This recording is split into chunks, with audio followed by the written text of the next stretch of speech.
Hello, hello, hello. This is Dr. Mandic returning once again to talk about philosophy. And today, in this lecture, we're going to focus on rationalism. This is going to be part of our unit on epistemology. And so far, we've talked about some general remarks about truth and knowledge, and we talked about empiricism and some skepticism. Now we're going to talk about rationalism. And one thing to keep in mind is that in a lot of ways, rationalism is the opposite of empiricism. And another thing to keep in mind is the way in which rationalism, especially the rationalism of the philosopher Rene Descartes, rationalism goes hand in hand with a certain kind of metaphysical view or attitude towards metaphysics, an attitude that's very welcoming or permissive. You might, as we learn more about metaphysics, think, oh, metaphysics seems like too much. There's just too much that's taken for granted or let in, and that you might prefer a view of reality that's much more sparse and neat and clean, and often the case, certain epistemological views and metaphysical views go hand in hand. So if you, to put it very simply, if you are attracted to a very minimal kind of metaphysical view, you might be attracted to more of a empiricistic epistemology. On the other hand, if you want a much more expansive metaphysical view, your epistemology might be more rationalistic. So we're going to be talking about epistemology, but a lot of metaphysics is going to be coming in also. And like I said, we're focusing on the rationalism of Descartes, but some of these remarks you could trace back to other rationalists, like, for example, Plato. So one of the things I want to do to start is to get us thinking about this very odd statement: why you've never seen a triangle. You might say, well, this is going to be good. By good, we mean bad, because obviously I've seen triangles. I've seen triangles.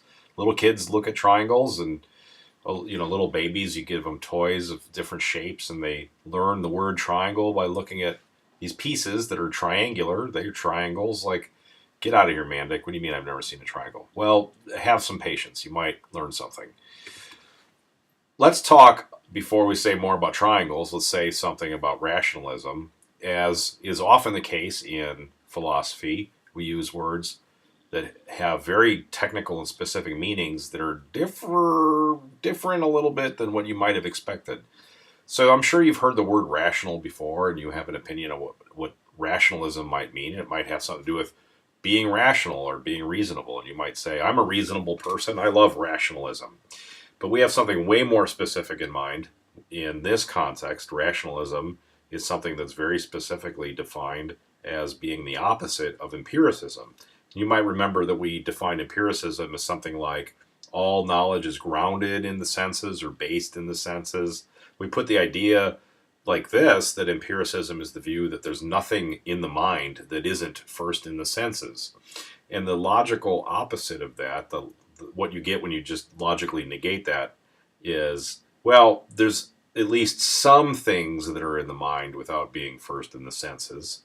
And we might also say that rationalism is the view that not all knowledge is something that you could ground in the senses, that you could explain totally in terms of what comes in through the senses or sensory content. So that's what we're going to mean by rationalism. It's not a total rejection of the senses or sensory knowledge. It's just saying that senses and sensory knowledge is not enough to account for all knowledge. We're going to need something more. It becomes a little bit mysterious, to be frank, what that something more is, whether it's like extrasensory perception, an extrasensory faculty, reason itself, whether rationalists are committed to a lot of innate knowledge, that you're just born with a bunch of ideas that don't come in through the senses. They're somehow just in you before birth. Anyway, the basic idea is something like that there's more to knowledge than the empiricist can account for just by appealing to the senses. And one way to kind of convey the point of rationalism, especially the rationalism of Descartes, is with this comic strip that I drew. And Maybe you'll think it's funny, maybe not, but here we go. We've got a picture of Descartes, and Descartes says, "Don't trust your eyeballs. True knowledge comes only from your mind balls." Here's an illustration of that basic idea. So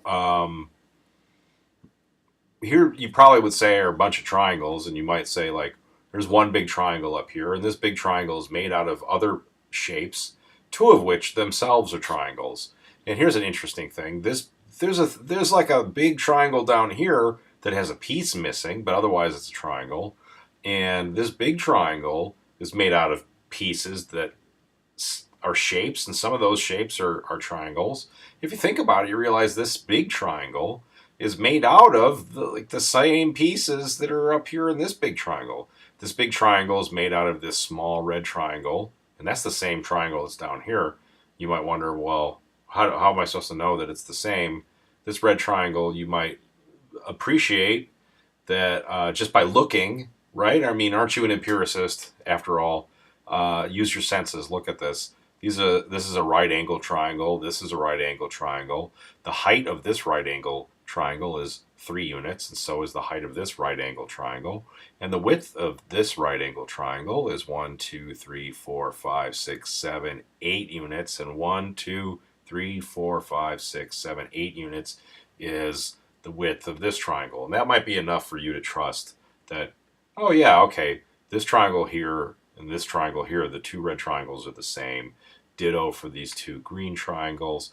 But and then there's this, like, I don't know what you would want to call this shape. Maybe the letter B laying on its belly, or maybe the number 9 has fallen over onto its nose. But there are these like Tetris type pieces here, and this one is the same as this one, and this one is the same as this one. So you've got these two big triangles, and they seem to be the same too. Like, this big triangle has the same height as this big triangle, and this big triangle with a piece missing has the same width as this triangle with a piece missing.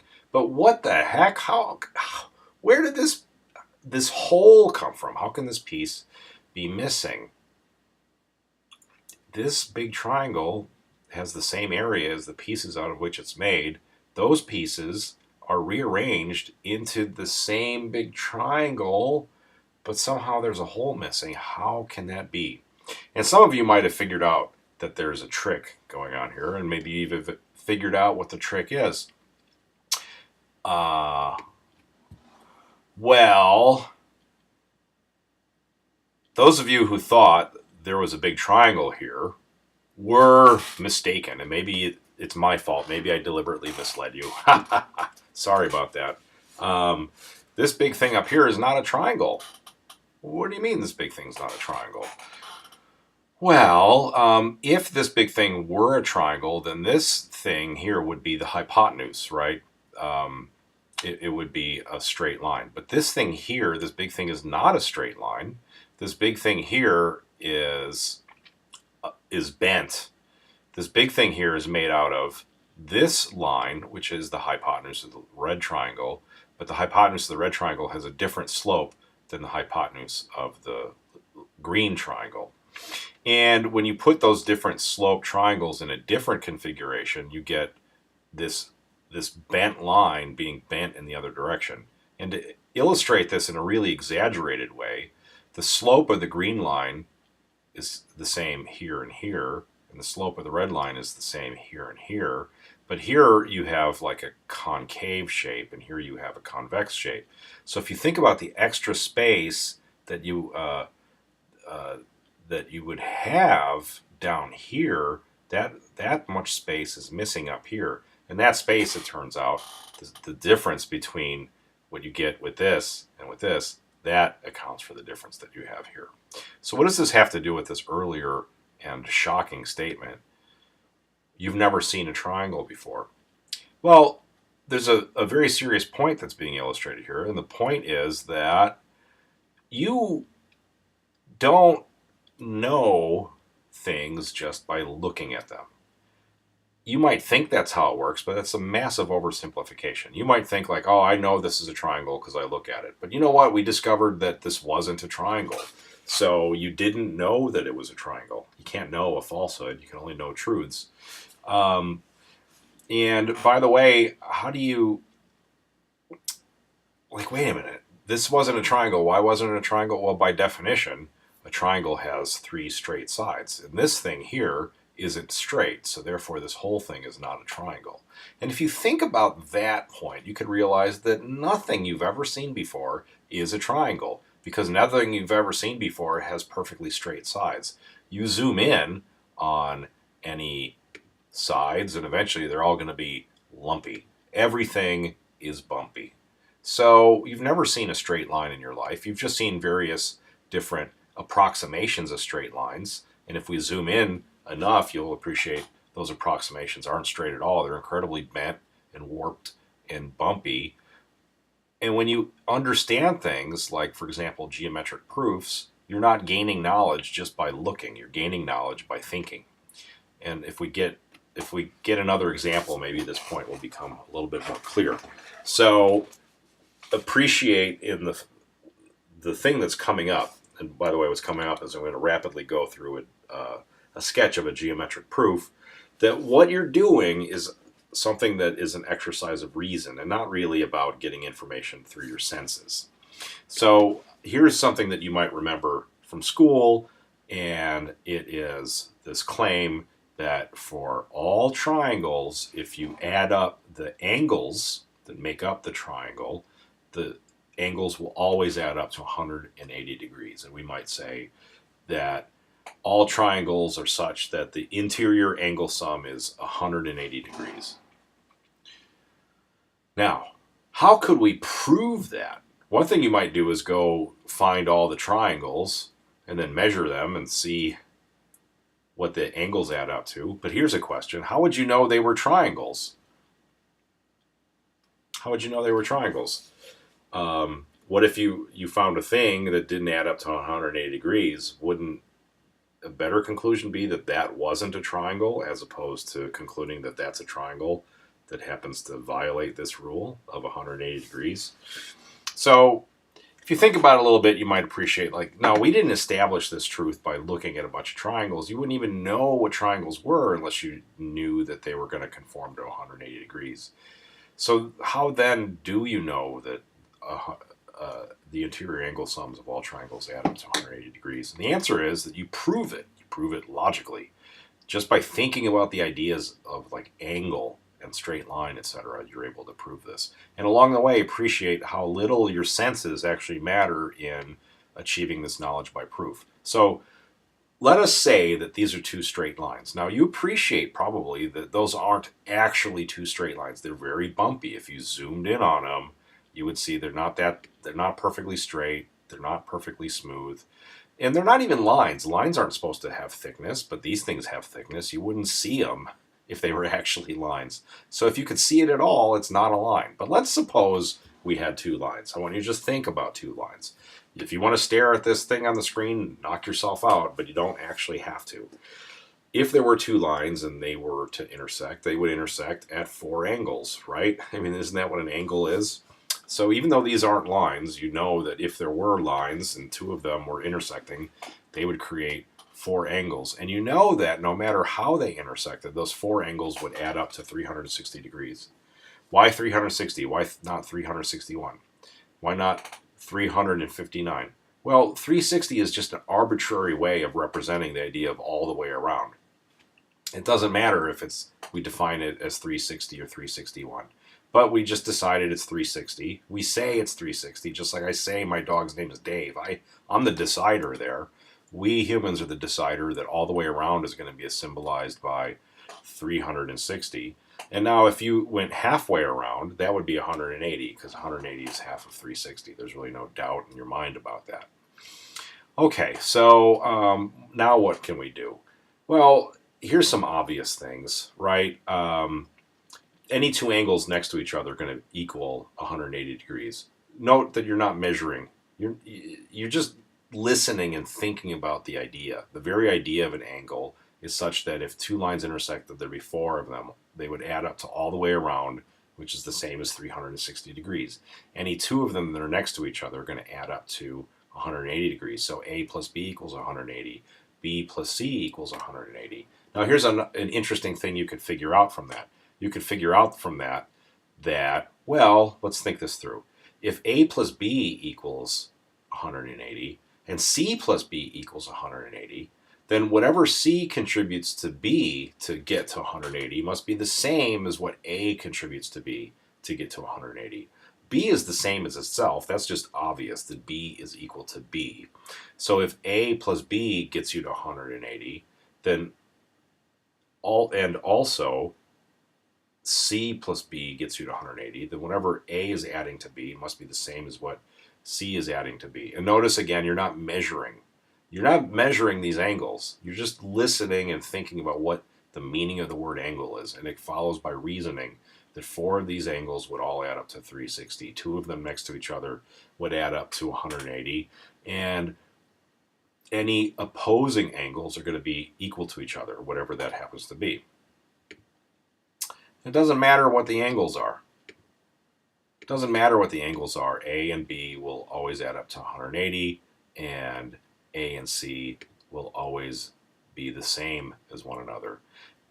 A similar point applies regardless of how many angles we're dealing with. So before I was talking about 4 angles, but if I introduce a third line and I send it through the same intersection, now I've got 6 angles, and now we can appreciate that any 3 right next to each other are going to add up to 180 degrees. And we could do the same logical reasoning to conclude that any 2 angles that are opposite of each other are going to be identical to each other. Okay, so let's go to the next step. Suppose suppose you have this line, a blue line, and if you think about it, you realize a line couldn't be blue because you couldn't see a line. This really wouldn't be thick enough to hold enough blue paint for you to see it, and the idea of an invisible blue thing is contradictory. So if it's blue, it's not a line. But let's just say that this is a blue line. Let's just say that. If there was a line, there might be one that intersects 2 lines that themselves don't intersect each other. So these green lines, let's pretend, are parallel, since we're pretending that they're lines. And it's pretty easy to see that since the blue line intersects this top one and this other one, and the top one and the bottom one are parallel to each other, then the angles that the blue one intersects, the top one, must be the same as the angles that it intersects the bottom one. We could just symbolize that by saying A prime is equal to A and B is equal to B prime, and so on and so forth. Similar remarks would apply to this red line that we would drop down. Note that we made a triangle now, and this triangle has as its base this green line, and then this other green line up here is parallel to the first green line. Now, based on all the stuff that we've been talking about so far, we know that these 3 angles would all add up to 180 degrees. It doesn't take a whole lot to appreciate that this angle is going to be the same as this angle, which, being the opposite of this angle, would be identical to it. So C prime is going to be equal to C, and ditto for B prime and B. And since C prime and A and B prime all add up to 180 degrees, it follows then that A and B and C all add up to 180 degrees. Now that went by pretty fast, but basically what we just did is a logical proof. We have proven that if there was a triangle, that triangle would add up to 180 degrees. And this thing that you're looking at on the screen is not actually a triangle, which is great because you didn't bother measuring it anyway. You didn't measure it. You didn't measure it to see if it was 180 degrees. You just thought about the definitions of angles and what 180 means and some other things, and you were able to appreciate that the interior angle sum of any triangle, no matter what its angles were, they would all add up to 180 degrees. So it's reasoning like this that leads to support the claim that you don't ever see triangles. Now, don't you have a bunch of knowledge about triangles? If you've never seen triangles, how can you get that knowledge? If you have a bunch of knowledge of triangles and you've never seen triangles before, how can you get that knowledge? Well, here's a short answer to the question. You get it the way rationalists say you get knowledge, not the way that empiricists say that you get knowledge.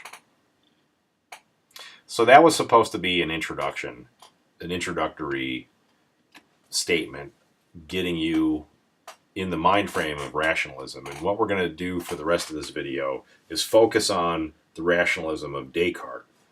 By the way, there's good old David Hume, the main empiricist that we studied a couple lectures ago. And what we're going to do is we're going to look at 4 arguments from Descartes that are supposed to be simultaneously arguments in favor of rationalism and also arguments against empiricism. And those 4 arguments are what I'm going to call the argument of the chiliagon. By the way, chiliagon is a 1,000-sided polygon. So a triangle is 3 sides. Chiliagon has got 1,000 sides. There's the 2 suns argument, the wax argument, and there's an argument that you were exposed to in the previous lecture about skepticism, the argument called the Cogito, which is an argument that derives its name from the phrase cogito ergo sum, and you might think of that Latin phrase in terms of the English equivalent, I think, therefore I am. Let's start off with the Cogito. Okay, so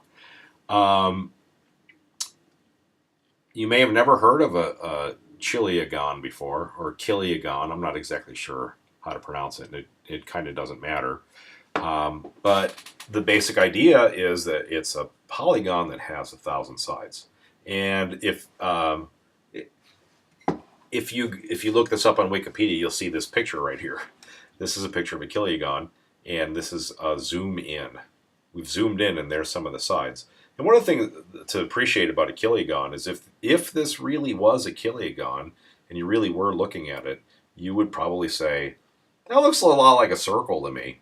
Now, one big difference between a chiliagon and a circle is that a chiliagon has exactly 1,000 sides, and a circle, I'm not sure how many sides a circle has. Something like 1, or maybe an infinite number of sides, or maybe it has 0 sides because a side is a straight line and the outer perimeter of a circle is curved.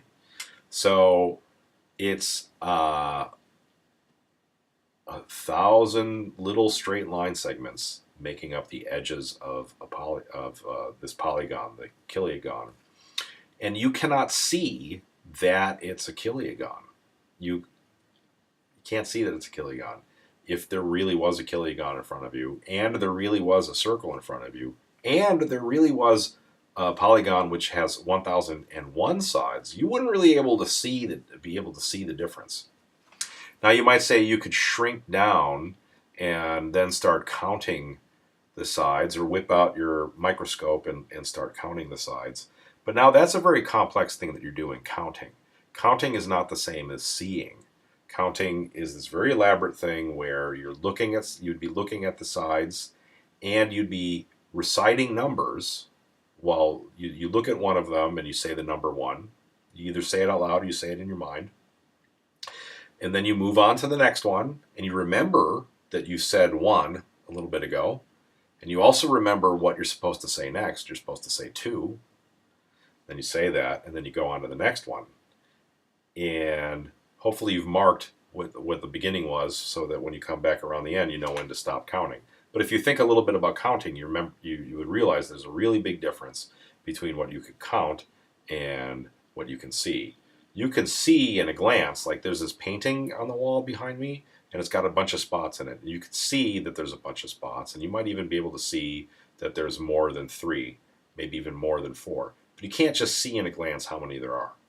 You would have to stop and count and see, like, okay, wait a minute, there's 1, 2, 3, 4, 5 across, and 4 up, and 4 times 5 is 20, so there's got to be 20 spots there. But you cannot see that there's 20 spots there. You can see that there's more than 3 or 4. So there's a big difference between seeing and counting. However you would come to know that there's a chiliagon before you isn't simply by seeing, it's by a very elaborate process. It's a process that involves way more than what is simply present in the senses. But here's something that is in the mind, and that is that you know the difference. You know the difference between a chiliagon and a 1,000 plus 1 sided polygon and a circle. But that's not a difference that you can see, nor is it a difference that you can hold in your imagination, where we're defining imagination as something very much like seeing.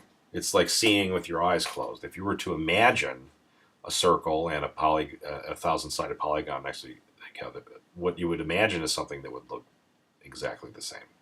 You might even say you're imagining the same thing. Imagining is just holding an image in your head while also possibly doing some talking, and you tell yourself that one's the polygon with 1,000 sides. Or you might even, in your imagination, have a little label on it that says chiliagon on it. But that's different from apprehending it in the senses. The way it's just given in your senses that these markers are different colors. There's no reasoning involved. It's just, you just look at it, you can see the difference in the colors. But you can't see that difference between a circle and a chiliagon. So we might put it like this. Here's something that you know the difference between a thousand-sided polygon and 1,000 plus one-sided polygon, but that's not a difference that's given to the senses, so therefore there's more knowledge than the knowledge that can be directly grounded in the senses. There's more in the mind than is first in the senses. So that's a brief summary of Descartes' argument about the chiliagon. His argument about the two suns goes like this. So he's being a little bit metaphorical about the two suns. We're talking about the sun.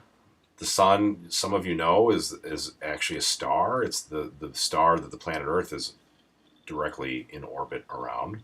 Now, what is this about two suns? Like in science fiction movies, like in Star Wars, the planet Tatooine had two suns. We don't have two suns, right? What's Descartes talking about? Well, let's say one of the suns is the sun that you grasp with your intellect, and the other sun is the one that you perceive with your senses. The sun, as depicted by your senses, has a lot of properties that the sun that you grasp with your intellect doesn't have, and vice versa. So, for example, the sun that you grasp with your senses can be reached out and touched. The sun that you grasp with your senses follows you, and some of you have noticed this with the sun or the moon. If you're in a car that's moving, it kind of feels like the moon is moving with the car. That's something that's presented to the senses. The heat of the sun is not directly painful. The only time you get pain from the sun is if you stay out in the sun a pretty long time without suntan lotion, or you look directly at the sun without sunglasses, then you'll get some pain. But if you do what this guy is doing, like making it look like he's grabbing the sun like it's a basketball, that's not going to instantly burn you to death the way that touching the actual sun would. If you were in a spaceship and you got like within several thousand miles of the sun, it would instantly destroy you. You couldn't even get close enough to touch it. That's how hot the sun is that you grasp with the intellect. The sun that you grasp with the intellect further is itself thousands and thousands of miles across. Also, you grasp with the intellect, maybe, you've heard this one, that you could fit thousands and thousands of planet Earths inside the sun. That's how much bigger the sun is than the planet Earth. So which of these suns is the real sun? The one that you that is presented to your senses, the one that is grasped with the intellect? Descartes says it's obvious that the one that's real is the one that you grasp with your intellect. The one that is just presented to your senses is actually illusory. It's not really real. If you want to get knowledge about reality, you have to use your intellect. You can't rely on your senses. Your senses are not going to get you to reality. That's the point of the argument about the suns. The next argument, the argument about the wax, is a really important argument, at least for this class. A lot of important points are going to be made by referring back to the argument about the wax. So let's make sure we really get a good go at it this time around. So there's some wax, and most of you know about wax in its solid form, but you've also seen it in its liquid form. Maybe you've played with a candle, you light a candle and you play with the melting wax or something like that. So here's some pieces of wax, and they have all sorts of properties that are presented to the senses. You could see the color, you could see the shape, you could also feel the shape, you could feel the texture, you could feel with a slightly different sense, you could feel the temperature of the wax, you could smell the wax. If you wanted to, you could bite the wax and taste the wax. You can hear the wax. If you knock on it with your knuckle, it makes a sound. Now, like many things in life, wax changes, and it's easy to get wax to change. You just heat it up a little bit and the wax changes. So when the wax changes, one interesting fact about the change of the wax is that all of the properties that are presented to the senses change. The color changes. It goes from being an opaque yellow to being almost clear, not having any color at all. The shape obviously changes. You could start with a cube of wax, and then you melt it, and you could pour it into a glass, and it takes the shape of the glass. Or it just has a globular shape. Its temperature changes, obviously. When you heat it up, it gets hotter. Its fragrance changes. It might smell more than it did before, or less, or just a very different smell altogether. Its sound changes. If you slap it, it's going to make a wet noise then, compared to when you were knocking on it with your knuckle. So all of the properties that are presented to the senses have changed. So what? Well, here's some knowledge that you have about the wax. You know that it's still that piece of wax. It's still that wax sample. So if you, let's say you bought a piece of wax and you named it George, and then you melted it, now you've got liquid George. But George is still there. He's just liquid now. Liquid George. You haven't destroyed George. You've just changed George. You have changed all of George's sensible properties. But nonetheless, you know that George still exists, but that knowledge is not presented to the senses. What's presented to the senses has all changed. So if you have knowledge of George's continued existence, that knowledge must somehow be more than what is present to the senses. And so rationalism wins and empiricism loses. Some important points to note about Descartes' argument for the wax. He's arguing for something that goes beyond observation. He's arguing for the existence of unobservables. One way we might put it is to say that wax has an unobservable substance. There's more to the wax than simply its sensible properties. There is the substance underneath which the properties exist. The properties are all held together by the substance. The properties can be sensed, but those properties all change. You might put it like this. The object that has the properties, that's the substance. The word substance is being used in a very technical, philosophical sense is different than you might think of the word substance. You might think of substances as like illegal substances or icky, gross substances that are stuck on the bottom of your shoe, where in this context, substance means something like object. It means the haver of properties, the thing in which properties inhere or are instantiated. So Descartes is arguing for the existence of physical substances. Physical substances are not observable. They are known through the intellect. What's observable are these sensible properties like color and shape, but those are all changing. The substance is that which remains the same, that which is able to exist independently. A little bit later in the semester, we're going to be talking about Descartes' view that in the universe, in reality, there's two kinds of substances. There's physical substances, like this piece of wax, but there are also mental substances, like your soul. And a person is essentially made out of these two substances. Or better yet, what a person really is the mental substance. That's what you truly are, is your mind. Well, closely related to that idea is the fourth argument about the I think, therefore I am business. So recall last time, when we were talking about skeptical hypotheses, we talked about the deceitful demon. Hypothetically, there could be a being that's all-powerful. It's got the ability to do anything that's conceptually possible. Anything that can be described without contradiction can be done by this demon. The demon, however, is not nice. The demon is bad. And one of the bad things this demon is interested in doing is deceiving you. Why you? Why did the demon pick you? I don't know. But it's possible that you're the one. It's possible that you're the only one. You're the only thing besides the demon that exists. Now, you have a whole bunch of ideas. You have a bunch of beliefs. The demon put them there, and the demon made them turn out to be false. Is it possible that all of these beliefs of yours are false? No, says Descartes. At least one of them, and maybe a few more, have to be true. Like, for example, the thought that I'm thinking. The demon cannot make me have the thought that I'm thinking and also make that thought false.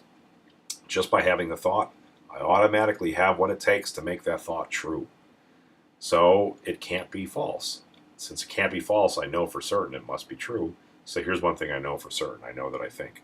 Now, how do I know that I think? Do I know it through my senses? If I know it through my senses, then either I see it, or I hear it, or I smell it, and so on and so forth. But if I see it, it must have a color. If I hear it, it must have a sound. Does the thought that I'm thinking have a color? What color is it? I printed it on the slide using a white font, but you appreciate that the thought itself doesn't have to be white, it doesn't have to be purple. It doesn't even make sense to say that a thought itself has a color. Since it doesn't have a color, it's not something you can see. You can't see anything if there's no color that's presented to your visual field. Well, maybe you hear your thoughts. A lot of times we talk about thinking in terms of at least a metaphor, if not a literal statement of self-talking. Thinking is a kind of silent talking to yourself, right? So there's an inner ear and an inner hearing. You hear your own thoughts. Sometimes when someone is being too loud, you might say, "Shut up, I can't hear myself think." You might say that. You might say that a lot, especially if you've got kids. But if you think about it, you might appreciate that, no, it's not really hearing. You don't really hear yourself think. You can imagine speaking, but thought has to be something besides the vocalization. How do you know what to say? Isn't there some prior thinking that comes before the saying? You might appreciate certain phenomena that illustrate this point, like, for example, the phenomenon of tip of the tongue. So somebody says, "Hey, do you know that? You know that celebrity?" And you're like, "Oh yeah, I know who that is, but I can't get their name right now. I know that I know their name, but I can't. It's on the tip of my tongue." You've all experienced that. You must have the tip of the tongue phenomenon. So you know the name, and you know the name is in there, and you're thinking about that person, and you've got the thought. And when someone says the right answer, you recognize it as the right answer. But you're not silently saying the name to yourself. If you were, you'd just be able to answer the question, "What's their name?" But you're not able to answer the question, "What's their name?" Even though you know that it's in there. It's in there in the form of thought, and the thought is not a piece of self-talking, as illustrated by the tip of the tongue phenomenon. Speech, including silent speech that you do in your imagination, is the expression of thought, but it's not thought itself. So you don't see thoughts, you don't hear thoughts. Do you smell them? No. Similar reasons for what we were saying before. So the point of this, I think, therefore I am, with regards to empiricism and rationalism, is that it looks like it's a piece of knowledge. You know that you think, but it's also a piece of knowledge that you don't have based on your senses. It's got to be based on something else. And therefore, rationalism wins, empiricism loses. Now, what is the something else if it's not the senses? Well, now,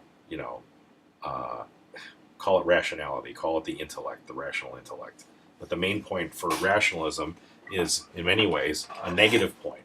It's opposing empiricism, which is expressed in terms of the senses, and the rationalist is saying there's more than just what's in the senses.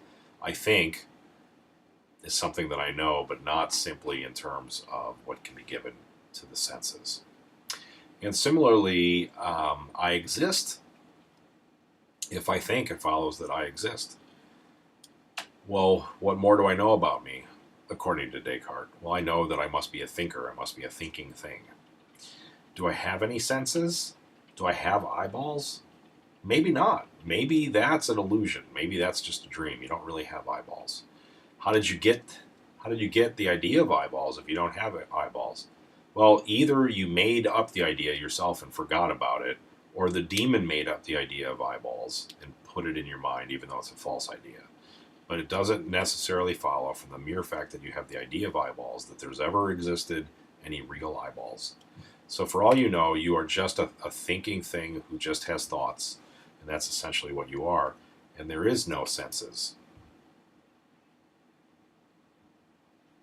Okay, so we've had our basic run-through of the Cogito argument. And one thing that's worth saying about the Cogito argument is to remind you of Hume's discussion of the self.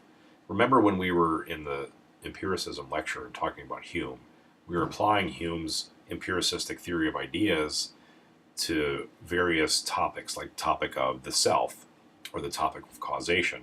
And one interpretation of Hume's argument is to say there's no such thing as the self. The self does not exist. Well, Descartes disagrees. Descartes says there is such a thing as the self, and you can know this through that cogito kind of reasoning.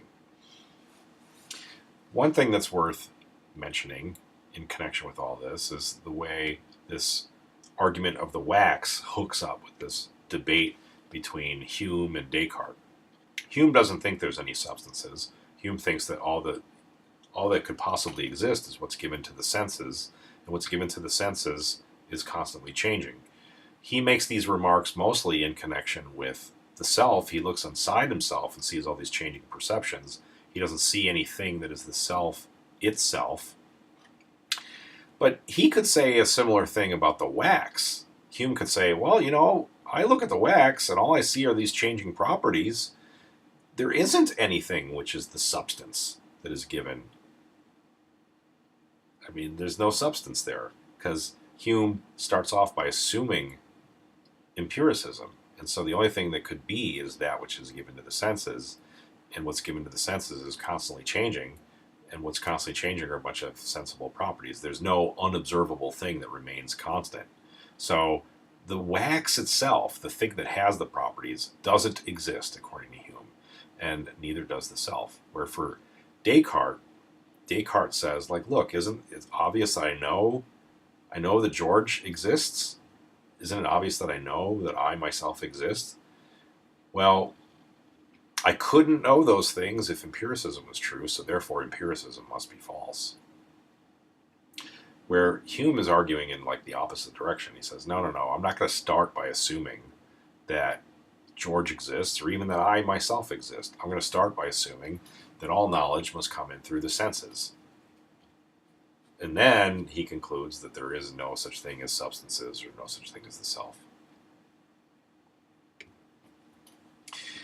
I had mentioned at the beginning of this video that rationalism goes hand in hand with a certain kind of attitude towards metaphysics, and it's an attitude we might characterize as being more permissive. And I want to relate that idea also to this pendulum that I keep talking about in connection with the epistemology lectures.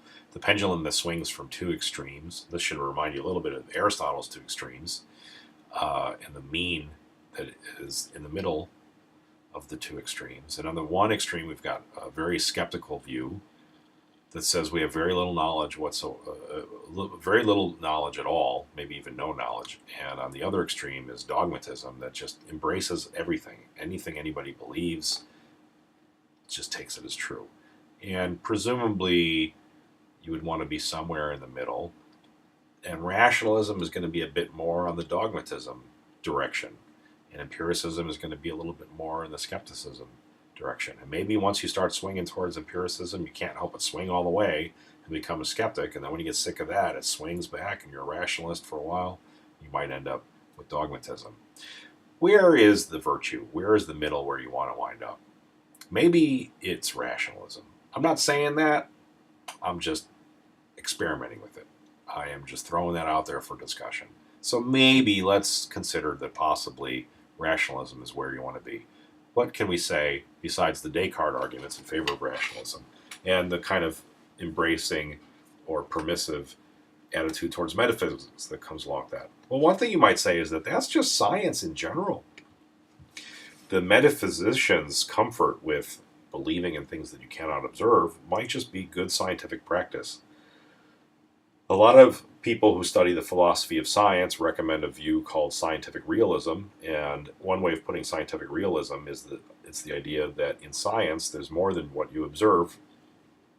There's also the unobservable causes of the observations. So take, for example, the contemporary theory of matter that we call the atomic theory of matter. Pertaining to gases, the atomic theory of matter says that the way to explain various observable properties of gases, like, for example, the temperature or pressure of a gas in a container, the way to explain the relationships between temperature and pressure, like for example, the relationship that if you increase the temperature, the pressure goes up, and if you decrease the pressure, the temperature goes down. Those sorts of relationships. The way to explain those is to hypothesize, to posit that there are these unobservable things, these molecules, these smallest pieces of the gas, and they are moving around, and they have a certain velocity, they have a certain direction, and they have a certain speed, they have a certain mass. And when they collide with things, they impart a certain amount of momentum to those things. And so pressure is just a result of the little particles hitting and pushing against the sides of the containers. That's where pressure comes from. Heat just is the average kinetic energy of these moving molecules. And so when you heat them up, they're going to move more. That's going to increase their speed, and they're going to impart more momentum to the sides of the containers.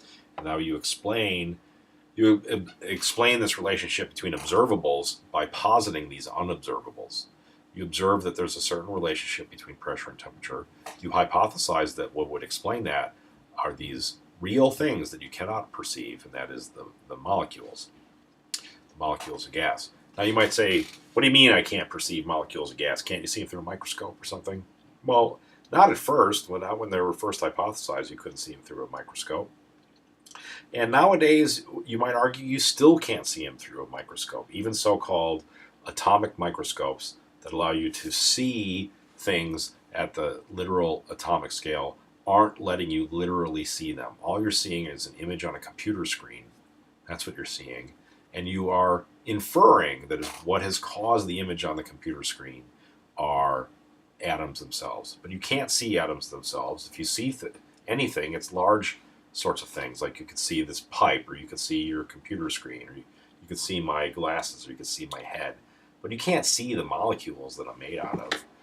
It's an educated guess that there are molecules that are causing the things that you do see. So the point of this stuff about unobservables and scientific realism is to say that this kind of like rationalism and belief in things that are metaphysical in the sense of going beyond observation, beyond what can be given to the senses, that might not just be metaphysics, but it might be science in general. And if you like it in science, maybe you should be comfortable with it in metaphysics.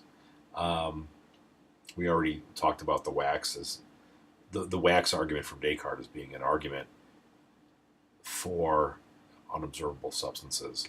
We might say that a rationalist position also does a better job than empiricism on causation. You might say this is what makes rationalism also more scientific. You might say against Hume that science needs causation, and so against Hume there has to be some kind of difference between a world of mere coincidence and a world with causation in it. Now maybe Hume is right that there's nothing given in the senses that would allow you to distinguish causation from mere coincidence.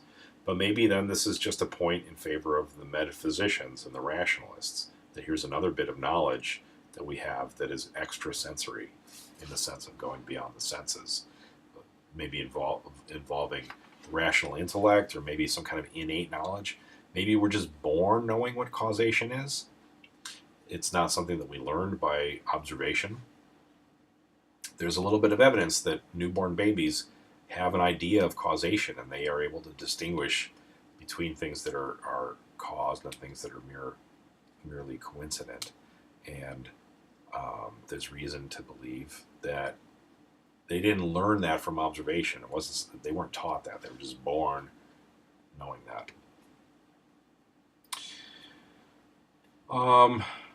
Okay, so we are at the end of our epistemology unit. We've long ago finished our ethics unit, and we are getting geared up now for our metaphysics unit. And one of the reasons why I saved the rationalism for last is because of the way in which the rationalism kind of leads from epistemology to metaphysics, metaphysics being the philosophical study of reality and existence. So here's what's coming up in metaphysics, by the way. So this present lecture is lecture 11. Next lecture, lecture 12, we're going to look at space and infinity. Space and infinity. We're going to talk a little bit about whether space might be infinite. Could space go on infinitely? You might say, go ask a scientist. And I'm like, well, are there philosophical arguments? Can we just think about it and realize space has to go on? Or maybe thinking about it makes us realize it can't go on infinitely.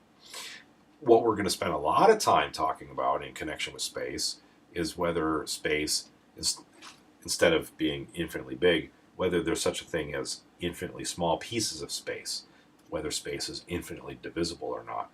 And we're going to relate that to the idea of motion, whether motion itself is a continuous process or some kind of like jumpy thing like you might see on a computer screen where, if you zoom in on a video game, you see that it's all pixels, and really motion is just moving from one pixel to the next, and there's really nothing in between the smallest units of space on the pixel screen.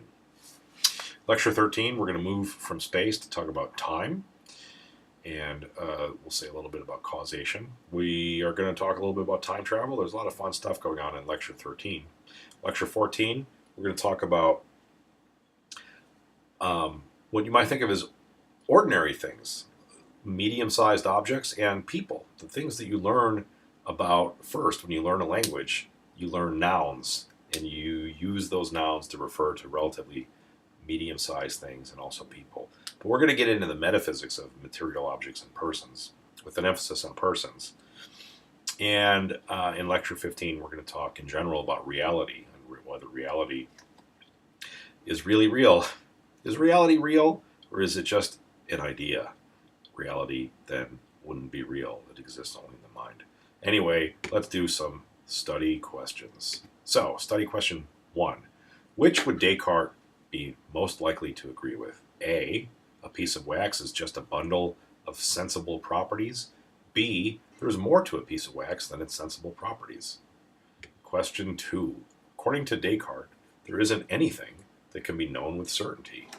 And question 3, Descartes believes in the existence of A, an all-powerful, deceitful demon, B, the self, C, nothing, D, all of the above, E, none of the above. Why did I laugh? Because I'm a sicko. D, it couldn't be D. Can't be D, because D says all of the above, but C says nothing. And B says the self, but that's not nothing, that's something. So by reason alone, you know the answer is not going to be D, right? Well, I don't know. Let's see what the right answer is. Good, I didn't contradict myself. So the answer to 3 is not D. It was B. That's what Descartes believes in the existence of. What about the all-powerful, deceitful demon? Doesn't he believe in a demon? No. Descartes is not arguing for the existence of a demon. That's a skeptical hypothesis. He is hypothesizing that possibly there could be a deceitful demon, and certain things follow from that. And one of the things that follow from that is that even if there were a deceitful demon, he would still know with certainty that he himself exists.